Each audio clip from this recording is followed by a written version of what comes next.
Magandang araw, Sir Wilbur po, at your service.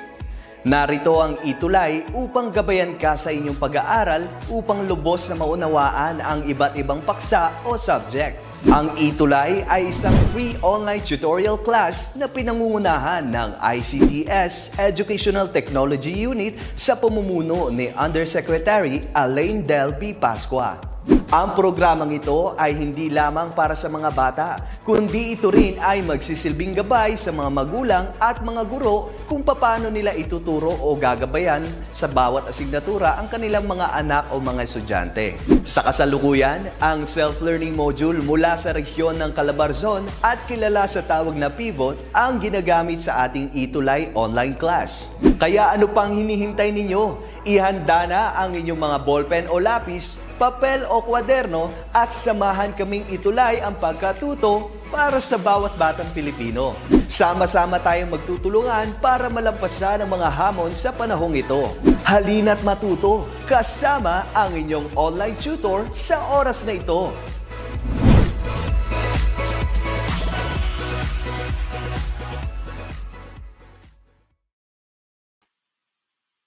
Hello po. Good afternoon po. Hello po. Wait lang. Hello po. Good afternoon po. Ako po si Tutor Gilbert po for makakasama niyo po ulit for this last week po of ETUlay, ALS Learning Strand number 5 po, Understanding Self and Society po. So, good afternoon po sa inyong lahat. So, we are down to last week po. So before anything else po, good afternoon po, Jason ng 11 UMS 3. So good afternoon. So muli po, before anything else, I would like to greet our dynamic SDS po of SDO Les Piñas, Dr. Joel Torrecampo po, ang aming equally competent po na ESDS, Sir Juan C. Obierna. Magandang hapon po. Ang aming principal po sa Les Piñas Science High School and Les Piñas City Talondos Campus Senior High School, Ma'am Leonora Lustre po. And yung dati ko pong principal po, si Ma'am Jennifer T. Rispe. Good afternoon po. Good afternoon, Angel Soro of 11 UMS 3. Wow. Taray, good afternoon din, Sir Abel Tutor. Good afternoon po, Sir. So, binabati ko rin po ang aming ETS in ALS, si Sir JC Cabarles. So, good afternoon po. And to all my co-workers po and my students po in Les Piñas po, magandang hapon po. Good afternoon po, Ma'am Mary Jane M. Simbrana, 11 UMS 6. So, good afternoon po. So, our discussion for this afternoon is just a continuation of our discussion last week. So our discussion last week was all about geography and some of the major physical features of the Earth. So itutuloy lang po natin yung discussion natin. So I would like first to take credit, to give credit, not take credit, to give credit po sa DepEd Learning Commons po and even ICT for ALS. Doon po sa mga learning resources and references na ginamit ko po for my lesson for this afternoon. And of course, sa student ko na si Jacob De La Cruz for allowing me to use yung school icons na ginawa niya para sa aming eskwelahan. So, and slides go for my PowerPoint template presentation. So, good afternoon po. So, quick recap po muna tayo of our discussion last week. So, all about geography, kung natatandaan nyo pa. So, all you need to do is to key in kung ano po yung mga tamang sagot dyan po sa chat box po. Good afternoon po, Ma'am Aloha S. Manyo. Good afternoon po. So, may mga tanong ako dito. Of course, you need to answer it by typing or key in pag key in ng sagot sa chat box po. So, first, ano raw yung geographic theme? It should be theme that describes the features that makes the site unique. So ano yung tawag dun? So if there are 5 different themes of geography, so ano yung tawag doon sa theme ng geography that makes the site or that describes some of the features that makes the site unique? So ibig sabihin, natatandaan mo yung isang bansa o yung isang lugar kasi may specific feature ito na sa kanya lang makikita. That's why matatandaan mo. So halimbawa, pag sinabi bang Bohol, anong bansa ito? Halimbawa, Chocolate Hills. Saang bansa ito? Meron ba nito sa sa Mexico? Pag sinabi man natin Chocolate Hills, saang bansa? Anyone? Good afternoon po, Sir J.R. Constantino, Aliaga National High School, 11 News 3. Good afternoon.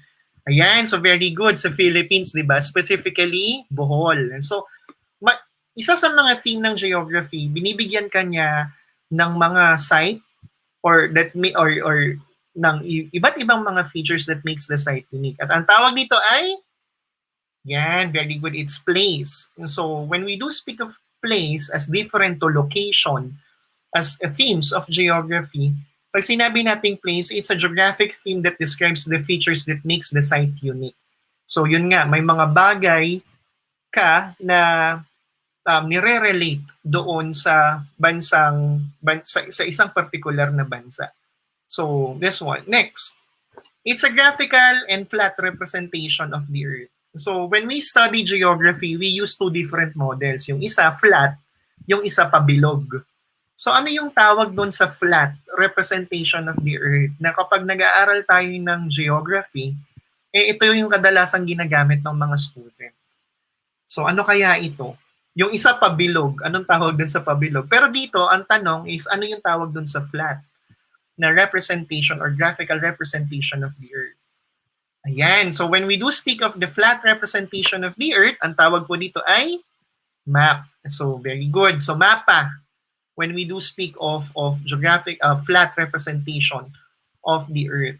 So, yung mga mapa na ginagamit natin, of course, there are different projections, which we discussed last week. We have the cylindrical map projection, the conic map projection, and even the flat plane map projection. So, yung pangatlo po, these are imaginary lines that circles the globe or that lies on the map from east to west and north to south. Ano naman yung tawag doon sa mga linya na makikita natin doon sa mapa and even sa globe na nakapaikot sa globo tas nakahiga or nakatayo doon sa mapa? Anong tawag natin dito? Yes, when we do speak of this, yung line, ito yung mga parang yung latitude, di ba? Yung longitude. So anong tawag natin sa lahat ng mga imaginary lines na yon? Yan. So when we do speak of imaginary lines that circles the globe or that lies on the map from east to west, ang tawag po dito ay grid or grid lines po. So, this one. So, good afternoon po, Sir JR. So, ulit. So, these are some of the geographical terminologies or concepts na diniscuss natin last week. So, another quick recap po when we do speak of this one, of geography. So, kanina nabanggit natin yung theme ng geography that describes features that makes the site unique ay yung place. So, anong gagawin natin? Ngayon, magpapakita naman po ko ng mga specific features that makes the site unique, that makes a country unique. Yung natatandaan nyo sila dahil dito sa mga features na ito. So, halimbawa, number one, this one, Taj Mahal. Saan bansa makikita ang Taj Mahal? Saan kayang bansa makikita ang Taj Mahal? Nasa Pilipinas ba ang Taj Mahal? Nasa Korea ba? South Korea ba ang Taj Mahal? Nasaan kaya? So, nasa isang bansa lang yan. So, this Taj Mahal makes the country unique because of the existence of Taj Mahal. Yan, very good. So when we do speak of Taj Mahal, makikita ito sa bansang India. So very good po. Good afternoon po, Ma'am Lynn Angeles from Kidapawan City Division Region 12. Wow, good afternoon po. So this one, India, yon yung Taj Mahal. Next, ito po. How about yung Great Wall? Saan naman po makikita yung Great Wall? So when we do speak of the Great Wall, saang bansa makikita yung Great Wall that stretches from its northern territory up until to western and southwestern territory ng bansa? So, kung yung Taj Mahal makikita sa India, ang Great Wall, isa ito sa mga, di ba, wonders of the world, di ba? So, and even included in the ancient wonders of the world. So, ang Great Wall ay makikita sa bansa? Yan, very good. Sa China. So when we do speak of the Great Wall, makikita ito sa China. Sabi nga, parang it is parang the only structure na makikita from the outer space, yung remnants nung Great Wall of China. So good afternoon po, Ma'am Bay, Sandra Mastura Baligod. So good afternoon po. Next. How about this one? Oh, yan, nabanggit na kanina. Chocolate Hills. Saang bansa? Again, na bansa ang tanong. So, saang bansa kaya yung Chocolate Hills? When we do speak of Chocolate Hills, saang bansa? Yung Taj Mahal sa India, yung Great Wall sa China, yung Chocolate Hills, saan kaya matatagpuan? Saang bansa? Nasa Singapore ba ito? Yes, tama, nasa Bohol. So, saan yung Bohol? Anong bansa?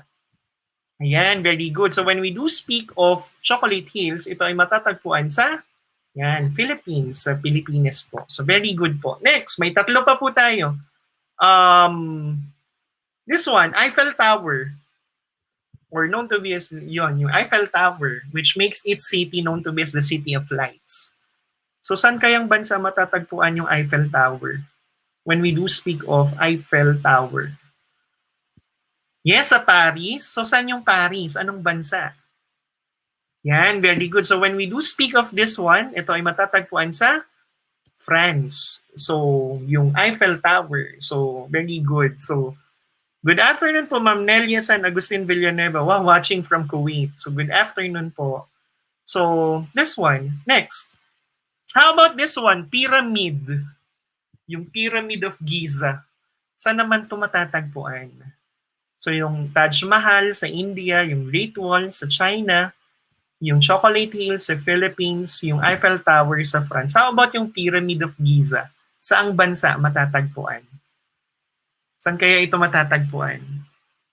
Yan. So when we do speak of Pyramid of Giza, matatagpuan ito sa Egypt. So very good po. Sa Egypt po ito matatagpuan. And last one, last picture po.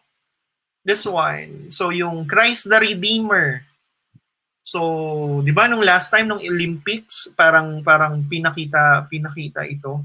So, this one, yung Christ the Redeemer. Yes, sa Rio de Janeiro. Saang bansa yung Rio de Janeiro? Na kung saan makikita yung Christ the Redeemer. Yan, very good. So, when we do speak of this one, ito ay matatagpuan sa Brazil. So, very good po. So, when we do speak of this again, it is parang pertains to the theme of geography na play. So which makes it describes specific features like Taj Mahal, Great Wall of China, Chocolate Hills,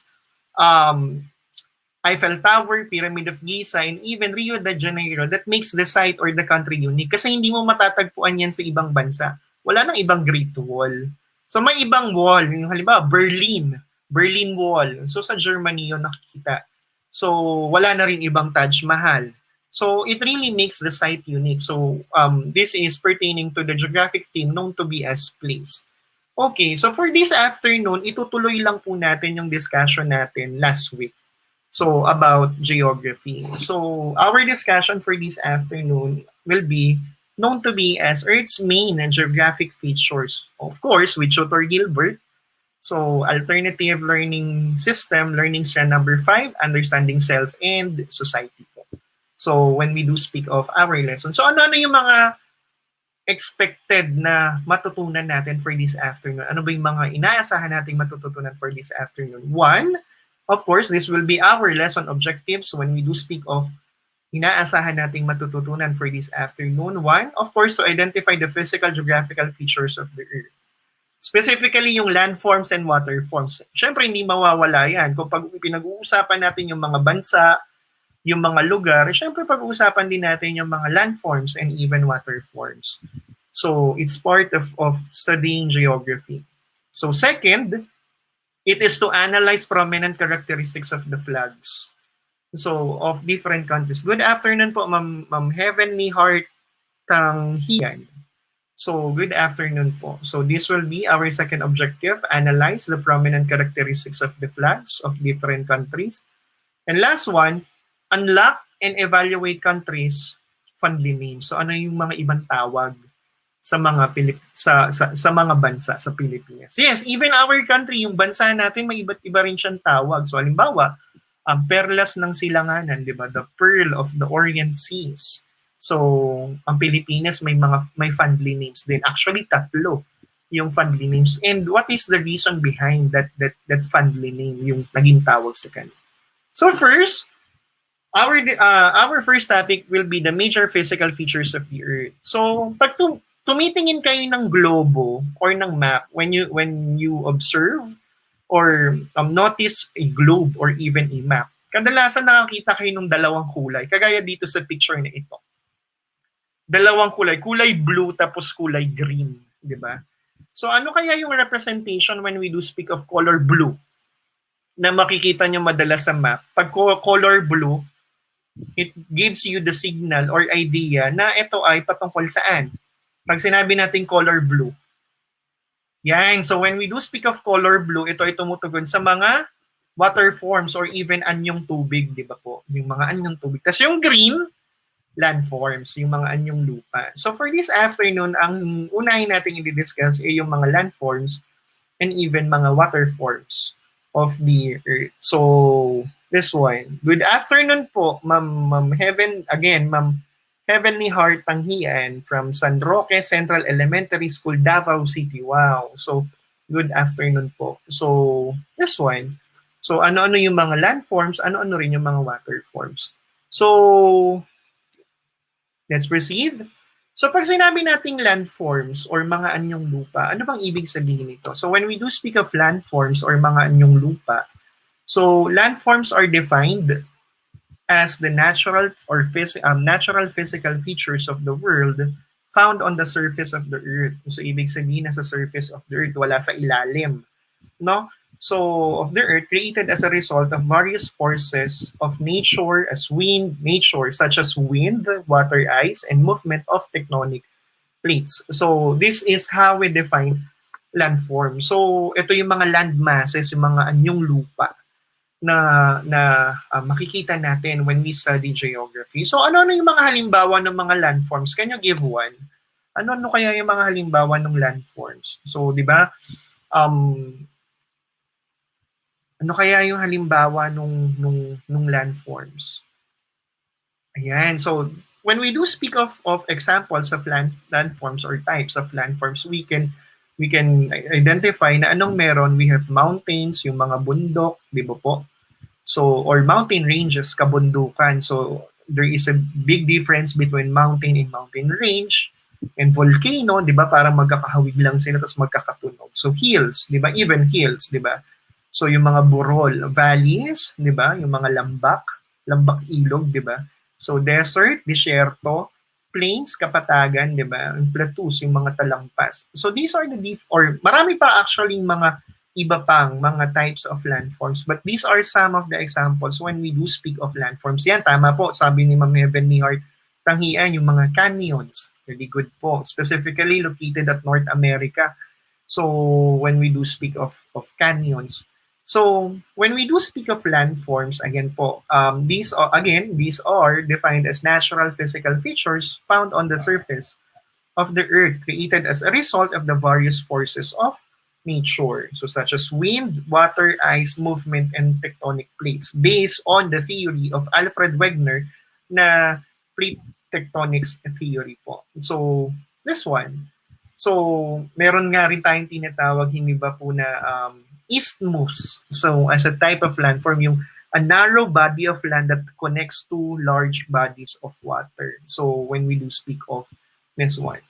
So, landforms. So, may mga features in the world that makes the site unique, that makes the country unique because of the different types of landform. Halimbawa, sa Japan, ano yung pinakatanyag na landform? Mount Fuji, di ba? So, known to be as the ice cap mountain in Japan. And so, yung Mount Fuji. So, halimbawa sa Mongolia, yung coldest desert in the world. So, known to be as the Gobi Desert, di ba? So, Gobi Desert known to be as the coldest desert of the world because of its location. Nasa north siya ng China and nasa ibaba siya ng Russia. So, basically, its geographical location can really affect the kind o kumbaga kung anong uri ng landform yung meron siya or kung ano yung aasahan natin. Mapapansin natin doon sa globo, even glacier is a kind of landform. So mapapansin natin doon sa Arctic regions, 'di ba? So yung sa North, sa Antarctic and even sa Arctic regions, anong meron because of its location doon sa mundo, nandun siya sa dalawang dulo na sa pinakamataas at pinaka baba nung globe at hindi na ito tuwirang nakakatanggap ng init ng araw. So there is really a tendency to develop glaciers in that kind of region, yung Arctic zones na meron tayo. Good afternoon po, Ma'am Marjorie Abelia Naris, ang aking wife po and ang ating tutor in elementary science every Tuesday. Good afternoon po. So, this one, so landforms. When we do speak of waterforms, ano naman po ito? So, as different to landforms. So, if we have landforms, yung mga anyong lupa, when we do speak of waterforms, this pertains to the body of water or water body, often spelled as water body, is any significant or significant accumulation of water generally on the planet's surface. So, kanina landmass, ngayon naman accumulation of water, significant accumulation of water. So, we have karagatan, we have ocean, di ba? We have sea, dagat. Diba? So, mga anyong tubig yan, sabi ni Marjorie Abellanari. So, anyong tubig. So, we have, ano ba, mga ilog, yung mga rivers, di po ba? So, swamp is an example also of water form. So, this one. So, these are the two major physical features ng mundo that is very significant that when we study geography, ito yung ilan sa mga kumbaga madalas or palagi nating pinag-aaralan. So, this one, sabi ni Heavenly Heart, tanghian liquid gas or water. So, yan yung mga steam water po, yung mga tubig alat, tubig tabang, hindi po ba? So, that is included also in the water forms. Yung talon, yung mga falls, di ba? So, lake, di ba? So, these are included in the water form. So again, when we do speak of geography, we need to study different landforms and even water forms. To start with, the landforms, syempre, ang una yung pag-uusapan dyan ay yung mga yung large landmass that is surrounded by water. So when we do speak of large landmass, of course, it can consist of different countries. Diba? So this is considered as continent, diba? So the largest continent in the world will be, anong continent kaya yung pinaka-largest o yung pinaka-malaki? What is the largest continent in the world? So is it Africa? Is it Asia? Is it Europe? Is it North America? Is it South America? So when we do speak of largest, kumbaga yung largest continent in the world, it will be Asia. So Asia po ang itinuturing na largest continent in the world. So second largest will be Africa, third largest will be South America. So of course, when we do speak of this, so meron namang kung may malaking landmass, of course may mga maliliit na landmass. So actually it consists of tiny small lands that is surrounded by water, and that is what we know to be as archipelago, yung archipelago. So, or kapuluan in Filipino, di ba? Just like Philippines landform is known to be as what? Archipelago. So, binubuo tayo ng mga maliliit na mga pulo-pulo. So, of course, the largest island in the Philippines will be Luzon. So, this one. Okay, so aside from the different landforms and water forms in the world, pag mapapansin nyo, pag humawa kayo nung map ninyo or nung globe ninyo, ano yung kadalasan yung mapapansin dito? Nakakita kayo ng mga flags, di ba, nung bawat bansa. So, when we do speak of flags, syempre hindi lang siya basta flag ng isang bansa. The manner of the creation of these flags have significant kumbaga, there is an embedded symbolism to a specific country. Halimbawa, ang Pilipinas. So bakit ba may pula tayo at may blue tayo? Ano bang ibig sabihin when we do speak of the color red and blue saan doon sa flag natin? Ano rin yung ibig sabihin nung mga stars nung nasa flag natin? So thus, we pertain also in studying geography, we study the different symbolisms and even how these symbolisms or colors really represented the country itself. So, halimbawa, ganito nga, kagaya sa Philippines, we have this kumbaga yung Philippine colors, may blue, may red, may yellow, hindi po ba? So, actually, when we do speak of blue, ano kayang ibig sabihin ng blue sa flag natin? Anyone? When we do speak of blue, anong ibig sabihin ng blue sa flag natin? Yan, very good. So when we do speak of color blue in our flag, we are referring this blue as what? As a symbolism for independence, kalayaan ng Pilipinas. We already know na anong meron sa kasaysayan ng Pilipinas. Of course, tayo ay nasakop ng iba't ibang mga bansa, specifically ng mga Kastila.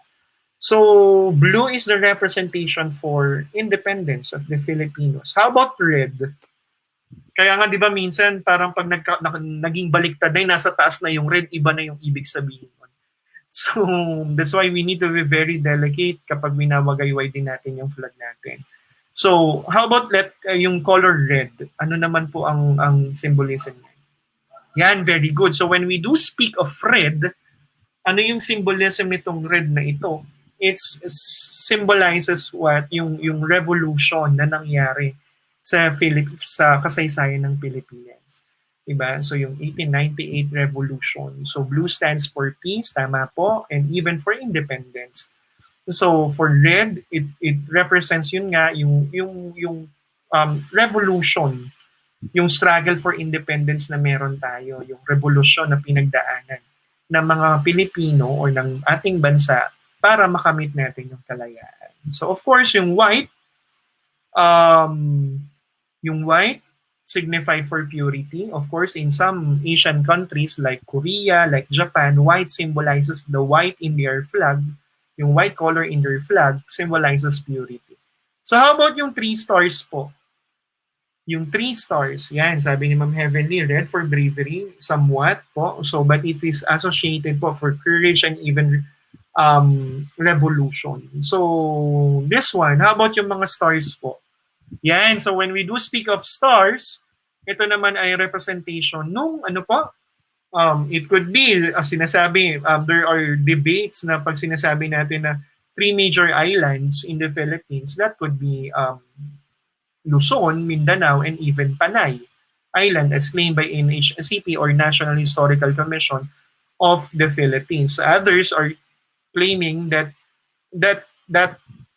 instead of Panay, it will be Visayas. If that will stand for largest islands in the Philippines, so Visayan region is not a parang island. It is an archipelago. So maybe some others consider this one as what?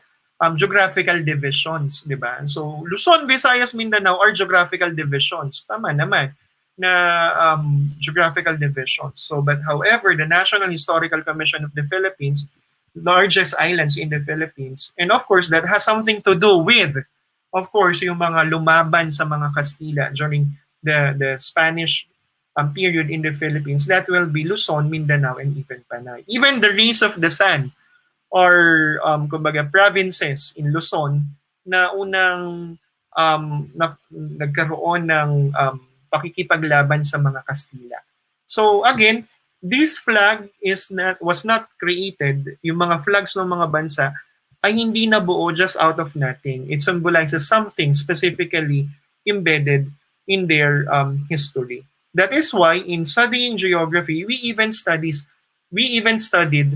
different flags and its symbols. So kaya may mga colors ang bawat bansa or ang bawat region or ang bawat continent. So halimbawa, in Asia, so these are some of the flags of Asian continent. So may mga prominent colors kayong makikita. So when we do speak of the Pan-Asian color.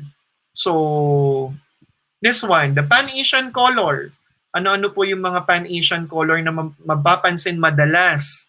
Saan? Sa mga bansa sa Asia, yan, may red, mapapansin nyo yan. So, this one, so, mapapansin that in the history of Asia, mostly, anong meron, most of the countries were colonized by of course, foreign colonizer during the 15th to 16th century. So that is why the red, just like in the Philippines, is a representation of the bloody war or even revolution na nangyari sa mga bansa, sa iba't ibang bansa sa Asia, in order for them to gain its own independence. So that is why it's very prominent. So halimbawa sa China, red also symbolizes the communist as a country. So as yung form ng government ng China. Ganun din sa Vietnam. So red symbolizes also an aspect of communism on their own, and even in North Korea. So there is red as a symbol of bloody revolution in order for them to gain independence. There is yellow. So mapapansin in the Philippine flag, may yellow tayo. Yung yellow yung kulay ng araw, ng mga stars. So ano bang ibig sabihin ng yellow when we do speak of yellow? When Asians embedded yellow doon sa sa flag nila. So when we do speak of the Pan-Asian color as yellow, it symbolizes resources. So kaya nga nagpunta dito ang mga European countries, specifically Spain, di ba, and even Portuguese during the first wave of colonialism. It's just because they are looking for the Spice Island, di ba? So the spices, according to the book of Marco Polo. So anong meron dito? Not only spices ang meron sa Asia, but we are also rich in natural resources and even in mineral resources. So yellow, ang isa sa mga prominent colors in the Asian flag because it symbolizes resources na meron tayo. White. So for white, so kagaya nga ng binanggit natin kanina, it symbolizes for peace, for purity, di ba? So ng mga bansang dun sa flag nila may mga white. So this one and last one will be blue. So blue stands for independence, yung nakamit nila yung kalayaan nila. So most of the countries nga ay dahil nga nasakop ito ng foreign colonizer, ay of course there will be a struggle for the independence. So kaya may red, may blue for their own independence. So actually when we do speak of country na hindi talaga totally nasakop ng foreign colonizer during the first wave of colonialism, anong meron? It's Thailand. Diba? So that's why ang tawag sa Thailand ay yung land of the free. Parang yun yung naging tawag, yung family name sa Thailand. So we have these Pan-Asian colors. We have the red, we have yellow, we have white, and we have blue. So the next will be Pan-African colors. Of course, if there will be Asia, there will be also Africa. So in order for us na matutunan din. So may mga Pan-African colors. Tingin nyo, ano yung prominent color sa Africa? Ano yung madalas na makikita nyo? Diyan sa naka-flash na picture, ano kayang kulay yung prominent na medyo parang nag-stand out, medyo madami. So actually may dalawa akong kulay na nakikita. So una yung medyo prominent, green, tama? So green, yan, may green, maraming green. Maraming bansa, maraming flags sa bansa sa Africa ang gumamit ng kulay na green. Tapos meron din black. So, yan, kitang-kita yan. And even parang red. Black, red, tapos green. Diba? So black, of course, when we do speak of black, as a Pan-African color, it stands and symbolizes for their race, yung lahi nila. Of course, the Negroid race. So, if we can kumbaga, study, bakit ba maiitim yung mga nasa African countries? It's just because of the location of the continents, most specifically the countries. Bakit? Dahil nakahiga ito mismo doon sa equator. And when we do speak of countries lying on the equator itself, since the Earth is tilted towards right, nakapahalang, anong meron? Those countries lying at the equator, directly receives the heat of the sunlight. Thus, dahil direktang nakakatama ito or tumatanggap ng init ng araw, of course, based on the development in anthropology, of course, there should be a para makapag-survive ka, there should be a high concentration of melanin. So, that is why it's very evident that when you see, kumbaga, Africa, prominent colors of African ay maitim. Of course, nowadays nagbabago yan because of intermarriages, di ba? So, yung cultural exchange and even intermarriages. So, may mga nagiging maputi na rin na when we do speak of African. And even when Europeans, may mga maitim din na mga Europeans. So, this one, when we do speak of black. So, next, green. So, when we do speak of green, bakit marami sa mga bansa sa Africa gumamit ng color green? So when we do speak of green, it pertains to the natural resources na meron sila. Specifically, of course, they are more reliant doon sa what the environment can give to them. So sa Asia, aside from natural resources and mineral resources, for Asian, yung yellow din ay symbolizes yung lahi, yung kayong the yellow race, yung 'di ba pag sinasabi nating Asian parang yellow race. So symbolizes din ito sa lahi. So if the Asians have yellow, the Africans have black. So for green, it pertains to the resources na meron ang African continent. So actually they are very rich in natural resources and at the same time mineral resources, 'di ba? Yung halimbawa yung Ivory Coast, yung Ghana as known to be as the Gold Coast. Diba? So they have also rich natural resources when we do speak of the Pan-African colors po. So this one. Next, red. So just like Asians, yung red symbolizes revolution. So bloody war or could be a civil war sa bansa nila na nagre-represent nga of struggling for independence. That's why merong red tayo na makikita. And just like Asia, ang Africa ay nasakop din. Ito yung isa sa mga continent na nasakop ng parang halos buo when we do speak of the period of colonialism. And of course, yellow, so to some extent, yung yellow, yung green are natural resources, the yellow symbolizes for the mineral resources. So this will be the Pan-African color. So striking yung black at saka yung green. So when we do speak of these Pan-African colors. So we have the Pan-Asian colors. So mapapansin nyo, may white, may blue, may red, di ba? So when we do speak of the Pan-Asian colors, so for Pan-African, we have the black, we have the green, red, and even yellow. So of course, for the Pan-European, how about the Pan-European colors? Yung mga European continents naman, ano kaya yung mapapansin? Yan, di ba may red pa rin? Parang medyo prominent pag tinignan nyo dyan sa picture na nasa screen. So may red, may blue, 'di ba? So and mostly when we do speak of European, yung flags of European, mostly para may symbol silang cross, 'di ba?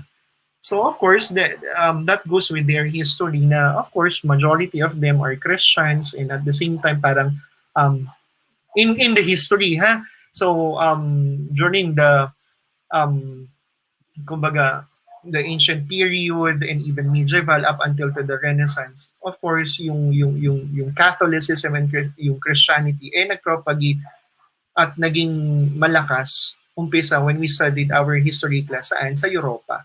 So these are the Pan-European colors, blue. But for blue, it's not independence, but rather this signifies or symbolize na anong meron, yung royalty. Mapapansin that most of the European countries, when you study their history, way back, papunta saan, yung form of government nila papunta doon saan, so royal bloodline, di ba? So may madala sa kanila ay monarchy. So blue symbolizes royal blood, so point of aristocracy. So when we do speak of the blue color. So for white, of course, yan, for peace and purity. So meron din silang white next will be red. Of course, doesn't mean na it's Europe, anong meron dito sa Europe, walang digmaan. Of course, there will be civil wars na nag-exist sa ilang mga bansa sa Europa. So, in order for them na maging maayos yung pinaka-sistema, so there are also civil wars and sometimes there are tendencies na sila-sila rin ay nagsasakupan. So, in the point of history. So, and last one will be the Pan-American colors. So, we have the Pan-Asian, Pan-African, Pan-European, and Pan-American colors. So, mapapansin, may makikita naman tayo na prominent colors as red, di ba? May green as prominent color. So, red, kagaya ng ibang continents, red symbolizes struggle, revolution, struggle for independence because some of the American countries were also colonized. So, halimbawa, yung Mexico, halimbawa. So, nasakop din naman ang Mexico. Di ba? Spaniards, during the colonialism of Spain to the Philippines, nagkaroon ng Manila-Acapulco trading. So, during that time, Acapulco was the center of trading of Mexico. Tapos Manila as the center of trading of Manila, of Spain in Manila. So ganun din of Acapulco was the center of trading of Spain in Mexico. So there were parang trading ports. So there also meron din tong red for as a symbol of struggle for independence. White, so for purity. So and for peace. So this one. And last one will be blue. So, blue for independence na meron sila. So, makikita sa mga Pan-American colors. So, these are some of the symbolisms when we do speak of the Pan-American colors. So, we have the Pan-Asian, we have the Pan-African, we have the Pan-European, and the Pan-American colors. So, ayun po. Okay, so let's proceed to the third topic for this afternoon. Our third topic for this afternoon will be, ano po ito, it pertains to the iba't ibang mga bansa. So, may mga pangalan ng mga bansa, halimbawa, Philippines. We were named after King Philip II of Spain, di ba? Philippines. So, anong meron? Aside from the name itself ng isang bansa, may iba't ibang mga katawagan na binibigay sa isang bansa.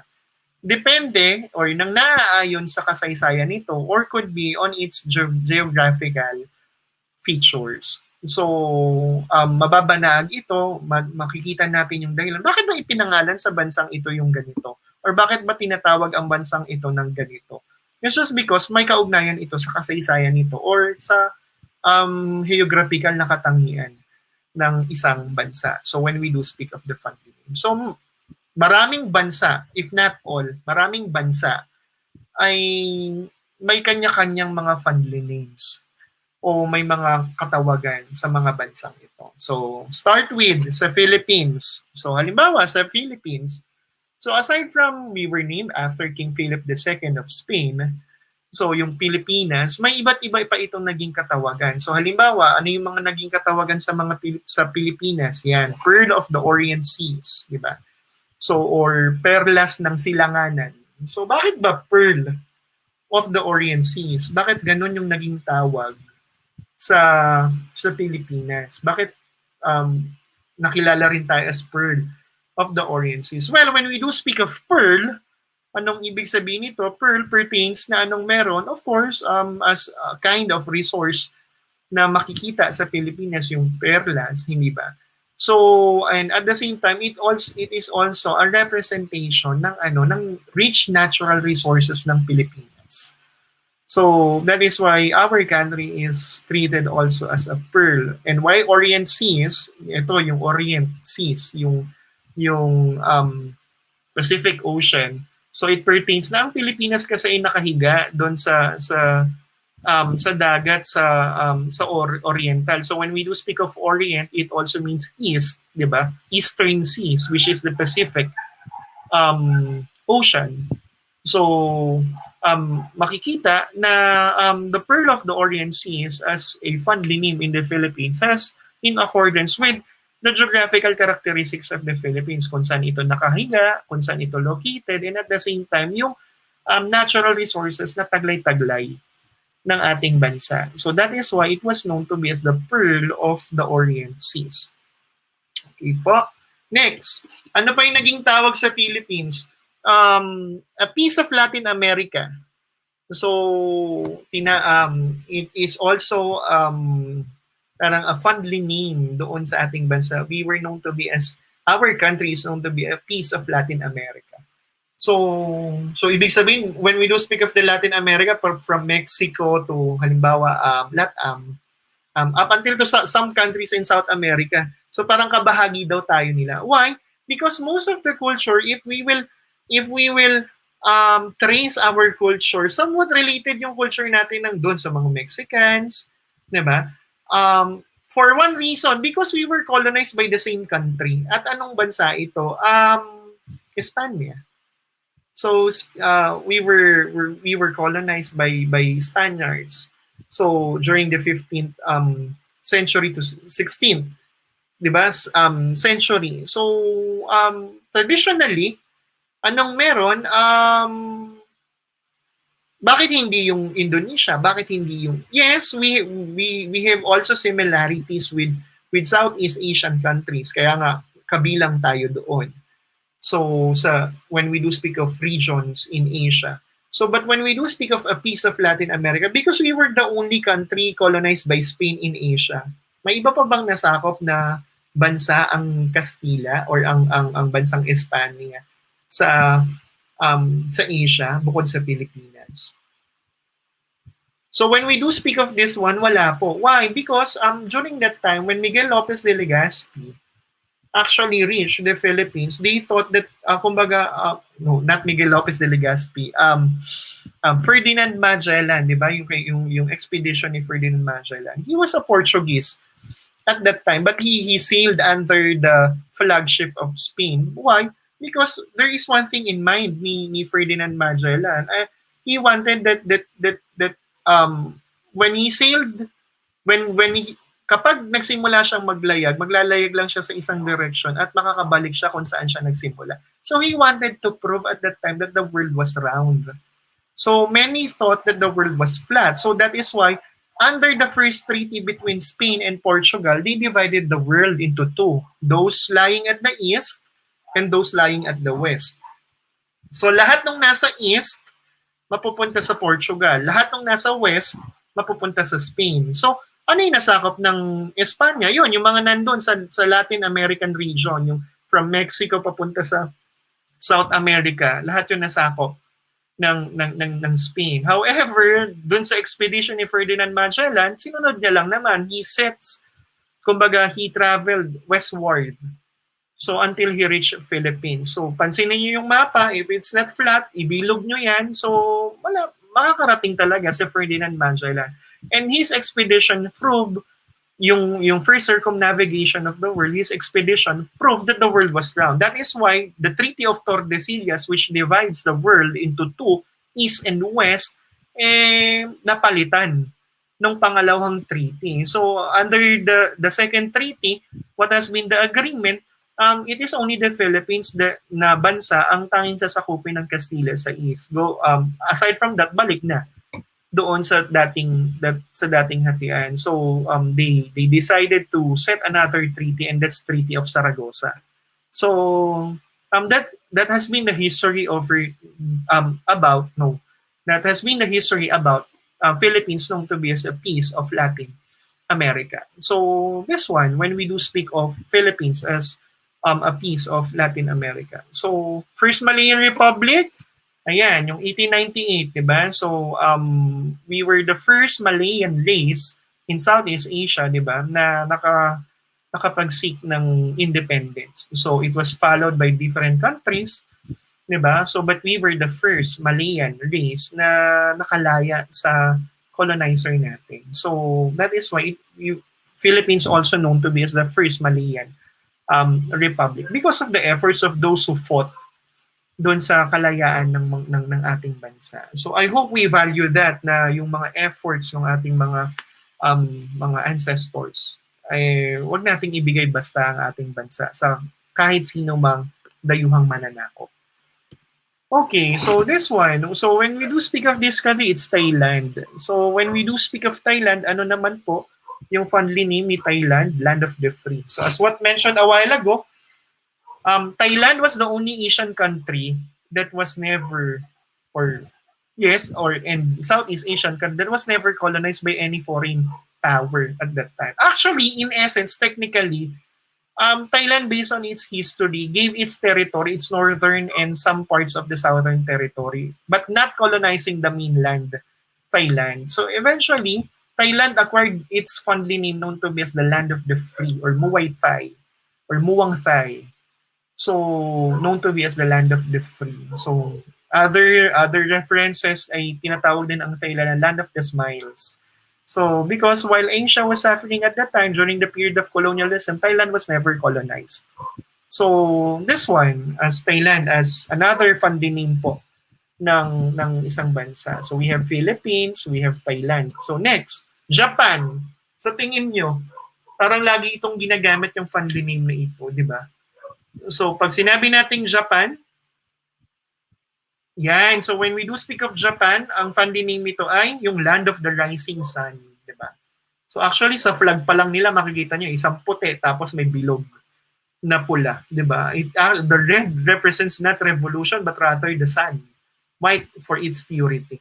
So, Land of the Rising Sun. So, bakit ba Land of the Rising Sun? Because ito ay wala namang kinalaman sa kasaysayan. So, when we do speak of Land of the Rising Sun, ito ay tumutugon saan? Sa geographical feature nung bansa. So, when you look at your map, yung flat representation of the Earth, Japan is ito yung bansa na nasa silangan, bahagi ng mapa nyo. Parang siya yung nandun sa dulo, tapos nasa taas. Diba? So, nasa taas na siya, tapos nandun pa siya sa dulo. So, basically, based on our science, kumbaga ano yung na-observe natin at sinasabi din sa atin ng ating mga science teachers, based on, kumbaga, yun nga, observation, the sun rises at the east. So, and it sets at the west. So, that is why Japan was known to be as the Land of the Rising Sun. Nasa taas na siya nung mapa, nasa pinaka-kanan pa siya. So, it was known to be as the Land of the Rising Sun. So, where the sun rises. So, of course, kung titignan nyo, kung ang Japan ay nasa ang Land of the Rising Sun, ano naman yung bansa na kung saan lumulubog yung araw? Actually, there is a country known to be as the Land of the Setting Sun. So, ito yung Turkey. So, siya naman yung nandun sa dulo pagdating sa Asia. Tapos, nasa kanluran naman or nasa west ng mismong Asia. So again, ang point of reference nito ay Asian continent. So this one, when we do speak of Japan, so yung fondly name. China. So ano kaya yung fondly name ng China? Actually, yung Japan at saka yung China, yung fondly name nito talagang matunog. So madalas pinag-uusapan when we do speak of history. Diba? So when we do speak of China as yung fondly name ng China, ito ay tinatawag na Land of the Sleeping Giant. So tulog ba sila?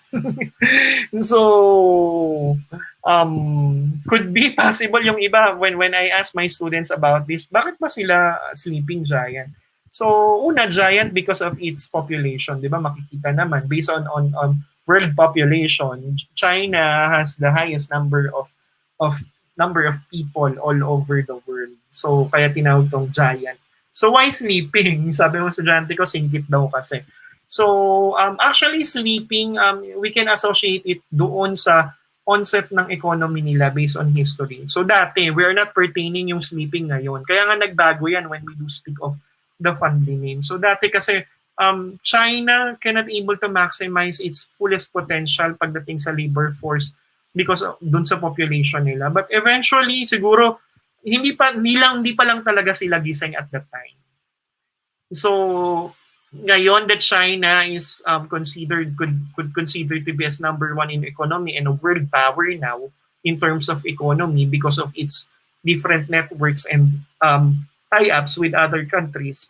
Yan, nagbago na yung fondly name niya. So, Land of the Awakening Giant or Awakened giant, nagising na yung dating natutulog na higante. So giant pa rin sila because the population, anong meron, sila pa rin yung pinakamalaki. So awakening or awakened ay anong meron, because buhay na yung ekonomiya nila and they tend to be a world superpower in terms of economy. So, that's one. Next. Ayan. So, ang last country po natin ay Sri Lanka. So, when we do speak of Sri Lanka, ang funny name nito is teardrop of the Indian Ocean. So, teardrop. So, parang luha. So, parang pag umiyak ka, di ba? Parang teardrop. So, of the Indian Ocean. So, geography-wise, anong meron? Sri Lanka lies on the Indian Ocean. So, nakahiga siya. Tapos, when you look at your map, pansinin niyo yung shape ng bansa. So, it looks like a teardrop. Doon nga sa location niya in the Indian Ocean. That's why Sri Lanka was known to be as the teardrop of the Indian Ocean. So, actually, these are the countries na, of course, may mga kilalang funding name. There are different countries also na may mga funding name like Malaysia, land of the sons of soil. So, kumbaga, Pakistan, land of the pure. So there are different funding names of different countries. So halos karamihan sa mga bansa may mga kilalang naging tawag sa kanila. All we need to do is to unlock it and even of course to understand bakit ba sila when we unlock it, nalaman natin, of course we need to do research bakit sila also tinawag na ganun. So when we do speak of studying geography, geography is really exciting and interesting to learn. So, anong meron dito sa geography? We do not only study countries. We also study their history, the people around it. So, ano yung mga places nila. So, diba, kahit wala naman tayong masyadong pera na pumunta para dun sa mga lugar na yon, merely reading and studying geography can go, kumbaga, can parang kaya kanyang dalhin to different places. So, that is why geography is really exciting and interesting to learn. And when we do speak of geography, by means of studying geography, we get to know their culture. We get accustomed to their culture. That is why even before tayo pumunta sa kanila, at least may idea na tayo kung ano yung aasahan natin sa kanila. So the way they dress, the way kung ano yung cultures nila and even yung religious patterns nila. Because of geography, we can have different insights with regard to different countries. So I would like to end my last ETUlay, segment, kumbaga, I mean for this school year. So I would it's not related to what I discussed, like what I'm doing nung mga naunang ETUlay segment, but I would like to leave you this quote. It is your attitude, not aptitude, that will determine and bring you to greater altitude. What do I mean with this? Keep on striving. Our positive mindset, our positive attitude, our humbleness ay magdadala sa atin doon sa greater altitude kung saan man natin gusto pumunta. So without kumbaga having a mind without a heart will limit your possibilities. Have a good attitude at all times, and at the same time attitude and even value system together with your attitude. Nga, sabi nga, if it works together, then it will bring you to greater heights and even greater altitude po. So, with this po, I would like to take this opportunity to thank all the ETUlay producers, ETUlay technical directors po. Maraming salamat po for this humbling and wonderful opportunity po na ipinagkaloob po sa akin and even sa aming mag-asawa to take part to this wonderful program po para maitawid po natin yung quality education during this time of pandemic. Just a reminder po, lahat po ng ALS learners na nais na magpa-enroll po, visit lang po kayo sa nearest barangay hall po ninyo or nearest schools para po mag-inquire sa ALS po or kung gusto nyo pong makabalik po sa pag-aaral. Muli po, ako po si Tutor Gilbert po, nagpapasalamat at nagsasabi na let's see each other around next school year po. Maraming salamat po sa lahat po ng bumubuo ng ETUlay. Wag po kayong aalis because digital citizenship will be the next one to discuss. Salamat po!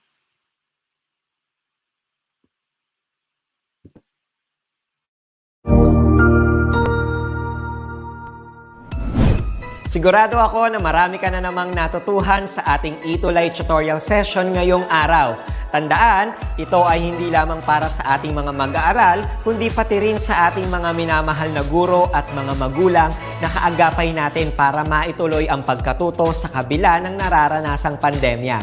Patuloy ding sumubaybay sa DepEd TV para sa mga araling ginawang video episodes. Mapapanood ito mula Lunes hanggang Sabado, alas 7 ng umaga hanggang alas 7 ng gabi sa inyong mga telebisyon. Abangan bukas mula 1:00 ng tanghali ang iba pang aralin sa ating ETUlay free online tutorial session sa mathematics. I-like and subscribe at manatiling nakasubaybay sa ating ETUlay tutorial session sa DepEd Edtech Unit FB page at Educational Technology Unit channel sa YouTube at sa DepEd Tayo at DepEd Philippines social media accounts. Paalam!